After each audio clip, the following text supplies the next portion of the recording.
Bonjour, ici Claudine Chauveau-Tardif, bienvenue aux Nouvelles locales. On commence les manchettes du côté de Lac-Beauport. La municipalité souhaite remercier les 1400 visiteurs qui ont bravé la pluie vendredi 27 octobre pour participer à la grande fête d'Halloween du Parc du Brûlé. Les super-héros étaient au rendez-vous et la municipalité tient à remercier ses bénévoles. Carole, Juliette, Karine, Amélie, Emma, Pierre-Olivier, la Maison des jeunes de Lac-Beauport et les élèves et professeurs des concentrations arts dramatiques et arts plastiques de l'école secondaire Le Sommet, ainsi que ses partenaires, le IGA Famille Rousseau de Lac-Beauport pour les bonbons et citrouilles, décoré par les élèves de l'école primaire Montagnac de Lac-Beauport et Chocolat Favori pour son kiosque de guimauve chocolaté. Bravo aux talentueux artistes qui ont performé sous la pluie et l'équipe de Christian Derry pour le parcours de peur. Rendez-vous sur la page Facebook de la municipalité pour plus de détails sur cet événement. Et maintenant, à Sainte-Brigitte-de-Laval, M. Benjamin Dagar-Magnan a été élu conseiller municipal à la suite de l'élection partielle qui a eu lieu le 24 septembre dernier. 4 candidats avaient déposé leur bulletin de candidature, soit messieurs Alex Alain, Armand Gaulle, Benjamin Dagar-Magnan et Daniel Racine. Monsieur Racine s'est toutefois désisté avant la tenue de l'élection. Lors de son assermentation le 2 octobre 2023, le nouvel élu a indiqué que son premier objectif sera de répondre aux besoins des résidents et des résidentes du district 3 et qu'il s'engage à porter leur voix au conseil municipal. Seulement 23,64 % des électeurs et des électrices du district 3 se sont prévalus de leur droit de vote lors de la récente élection partielle. Rappelons qu'en avril 2022, M. Mathieu Thomasin avait remporté la victoire dans le district 4. Le taux de participation avait alors été de 30 %. Lisez l'article complet à la page 6 du journal Le Lavallois. La mise en service de la nouvelle usine de biométhanisation de la Ville de Québec a amené un changement au niveau de la collecte des matières organiques à Stoneham et Tewksbury. En effet, la municipalité a opéré une transition du bac brun vers le sac mauve pour les résidus alimentaires. La municipalité a conclu une entente avec la Ville de Québec et celle-ci permettra d'acheminer les résidus alimentaires vers l'usine de biométhanisation tout en bénéficiant de tarifs préférentiels pour la disposition des déchets, des résidus alimentaires et le recyclage. Par ce choix, la municipalité espère obtenir la participation de tous, dont notamment les citoyens frileux à l'utilisation du bac brun. L'utilisation du sac mauve a débuté dans la semaine du 6 novembre 2023. Pour plus d'actualités sur la municipalité de Stoneham et Tewksbury, rendez-vous au www.villestoneham.com. Et à Stoneham, c'est le samedi 14 octobre dernier, au terme d'une saison couronnée de succès, que se tenait le lunch traditionnel de Canton Jardine, lors duquel tous partagent un goûter mettant en vedette le fruit de leur récolte. Canton Jardine, c'est un îlot de verdure et une trentaine de jardinets biologiques en plein cœur de la municipalité de Stoneham. Créé à l'origine par des citoyens impliqués, l'organisme veille toujours à promouvoir le jardinage écologique où novices et jardiniers avertis se côtoient et partagent leurs valeurs d'échange et d'entraide. Vous-même êtes jardinier amateur, débutant ou aguerri? Vous aimeriez partager cet intérêt avec d'autres passionnés pour apprendre et découvrir le plaisir de jardiner ensemble? Quelques jardinets sont libres pour la saison 2024, mais il faut faire vite pour réserver son espace. Au fait, l'organisme fêtera ses 10 ans l'été prochain. Canton Jardine souhaite remercier ses précieux partenaires, la municipalité de Stoneham et Tewksbury, Sylvain Lévesque, député de Chauveau, et Alexandre Miller de AM Service d'arbres. Apprenez-en davantage à ce sujet à la page 3 de l'Écho du Lac. Depuis quelques mois, certains équipements mobiliers urbains ainsi que des lieux ont malheureusement été la cible de plusieurs graffitis et bris. Graffitis sur les enseignes en bas des rues menant à la plage municipale, bancs sur la piste multifonctionnelle jetés dans le fossé et graffités, aménagements paysagers saccagés, tables à pique-nique graffitées et brûlées au parc Fernand Lucchesi ne sont que des exemples de vandalisme qui s'accumulent depuis plusieurs semaines dans nos espaces publics. Ce type de méfait engendre des coûts et des désagréments importants pour notre collectivité. Le service de police a été informé de la situation, de même que la direction de l'école secondaire Saint-Denis-Garneau. Il vous demande aux citoyens d'être vigilants et aux parents de bien vouloir sensibiliser leurs enfants à l'importance des biens collectifs au sein de notre milieu de vie. Si vous êtes témoin d'un acte de vandalisme, signalez-le rapidement auprès de la Sûreté du Québec en composant le 911. Pour lire l'article complet, rendez-vous à la page 9 du journal L'Entre guillemets. Le club de lecture d'été TD, qui était de retour cet été, a été un véritable succès. Les 228 enfants inscrits étaient en feu cette année et ils ont lu plus de 3 931 livres. Nous pouvons dire que le club a atteint son objectif en suscitant le plaisir de la lecture aux jeunes. Voici les gagnants pour chaque catégorie d'âge. Mathéo Red pour les 3 à 5 ans, Élodie Guérin-Lajoie pour les 6 à 8 ans et Laurence Auclair pour les 9 à 12 ans. Félicitations à tous. Apprenez-en davantage sur cette activité à la page 17 du journal Le Catrinois. La ville de Shannon est heureuse d'annoncer la venue du tout nouveau casse-croûte chez Denise. À la suite d'un article de Philippe Chabot publié dans le journal Le Soleil le 5 août dernier, on peut y apprendre que cette nouvelle entreprise sera un hybride entre la cantine, le dîner et le restaurant d'ambiance, avance Frédéric Forcier. Le projet, qui est actuellement en construction, sera situé à l'angle de la rue Saint-Patrick et du boulevard Jacques-Cartier. Le casse-croûte chez Denise devrait ouvrir les portes à l'automne. Pour plus d'informations à ce sujet, consultez la page 8 du journal Shannon Express.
La diffusion de la série sur le patrimoine immatériel vivant bat son plein jusqu'au 1er janvier prochain. Rappelons que le patrimoine immatériel, ce sont des pratiques, des traditions et des savoir-faire d'antan qui ont été transmis de génération en génération. La série se veut un hommage à ces hommes et ces femmes qui font découvrir les traditions culturelles qui sont encore pratiquées aujourd'hui dans la région de la Jacques-Cartier. Ne manquez pas les prochains épisodes à venir où la pêche à la mouche, la couture, le métier de trappeur, la pratique de l'accordéon et du violon et danse irlandaise seront notamment mis en valeur. Pour voir ou revoir les épisodes, syntonisez le poste 601 si vous êtes abonné à CCAP Câble ou surveillez les différentes plateformes numériques de ccap.tv ou de la MRC. Pour plus d'informations, rendez-vous au mrcjacques-cartier.com. La saison des marchés de Noël s'annonce festive dans la région de la Jacques-Cartier. Encore cette année, 6 marchés de Noël apporteront une touche de magie à la région du 25 novembre au 10 décembre prochain. Aller dans un marché de Noël de la région de la Jacques-Cartier, c'est beaucoup plus que d'acheter des cadeaux pour ses proches. C'est être emporté par les multiples animations et personnages ambulants. C'est se laisser bercer par la musique de chorale ou chansonnier. C'est aussi voir ses enfants être émerveillés de rencontrer le Père Noël ou de les voir bouger en participant à une chasse aux lutins. Bref, c'est un événement à vivre qui, en plus, permet de dénicher des cadeaux uniques. Rendez-vous aux 4 coins de la MRC dès le 25 novembre pour vivre un Noël festif dans la Jacques-Cartier. Pour plus de détails, visitez le mrcjacques-cartier.com, section Noël.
la bibliothèque Jean-Luc Grondin est heureuse d'ouvrir occasionnellement ses portes durant certaines journées pédagogiques pour les vendredis biblio-pédago.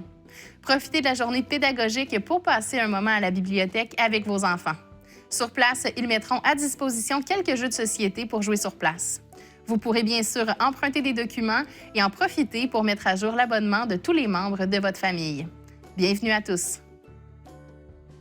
Le 25 novembre, de 10h à 11h30, venez bricoler avec vos enfants tout en explorant l'univers des émotions à travers une série de 3 ateliers créatifs. Durant cet atelier, vous aurez la chance de peinturlurer un oreiller de la colère. L'activité s'adresse aux parents et leurs enfants âgés de 3 à 8 ans. Elle aura lieu à la salle 212 du Centre Paul-Émile-Beaulieu et l'inscription est obligatoire au www.organismerafale.com. Familiarisez-vous avec la production d'eau florale et des huiles essentielles avec Daniel Julien, naturopathe, aromathérapeute et herboriste. L'activité aura lieu le 18 novembre de 9h30 à midi au complexe physique situé au 2230 boulevard Valcartier. L'inscription se fait sur l'application Voilà et pour plus d'informations, visitez la page Facebook Loisirs et vie communautaire SGDV. C'est ce qui conclut les nouvelles locales de la semaine du 13 novembre. À la semaine prochaine.